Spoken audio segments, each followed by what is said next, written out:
ദേ കൊണ്ടുവരുന്നു. വിളി തുടങ്ങിയ പിന്നെ തുടങ്ങി. ഒരറ്റമില്ല അവസാനം ഇല്ലാത്ത പോലെ വിളിച്ചുകൊണ്ടിരിക്കും. എവിടെ പോയി കിടക്കുന്നു? എത്ര നേരം ഇവിടെ അവിടെ ഉണ്ടായിരുന്നു. അറിഞ്ഞൂടെ സമയത്തിന് മരുന്ന് കഴിക്കുന്നൊക്കെ? ചായ എവിടെ? ചായ ആയിക്കൊണ്ടിരിക്കണു. ഇപ്പൊ അതൊന്ന് റെഡി ആവട്ടെ. എല്ലാം കൂടി കൊണ്ടുവരാൻ എനിക്ക് 10 കൈയൊന്നും ഇല്ല. അപ്പൊ അത് കഴിക്കി. ഞാൻ വെച്ചോ, ഞാൻ കഴിക്കാം. വെള്ളമില്ല, ചായ ഇല്ല, ഒന്നുമില്ല. തരാം എല്ലാം കൂടിട്ട്. ചായ തിളക്കിനുള്ള അടുപ്പത്ത് അതായിട്ട് വേണ്ട. ഉപ്പാക്കൊന്നും കൊടുന്നു തരാൻ. എന്തായിട്ട്? സമയം എത്രയായി നോക്ക്. ചെടി പൊട്ടി കിടക്കണോ? ഞാൻ മറന്നിട്ടൊന്നുമല്ല. എല്ലാം ആയി വരുമ്പത്തിന് എനിക്ക് നല്ല ബുദ്ധിമുട്ടുണ്ട്. അവിടുത്തെ പണികളും കഴിഞ്ഞിട്ട് തന്നെയില്ല ഞാൻ ഇങ്ങോട്ട് വരുന്നത്. ഉപ്പ അത് കഴിക്കാം. അപ്പത്തിന് ഞാൻ വെള്ളവും ചായക്കും മരുന്നൊക്കെ ആയിട്ട് കൊടുന്നു തരാം. വേഗം കൊണ്ടുപോവാ. എന്തോരം വിളിക്കുന്നത്? വിളിച്ച് വിളിച്ച് മനസ്സിന് വയ്യാണ്ടായി.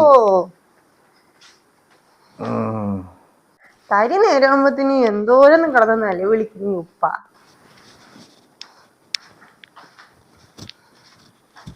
ഈ വെള്ളപ്പൊക്കെ തന്നിട്ട് എങ്ങനെ തിന്നാനാ? കഞ്ഞിയെ കുടിച്ച് കോരി കുടിക്കായിരുന്നു കയ്യിലുകൊണ്ട്.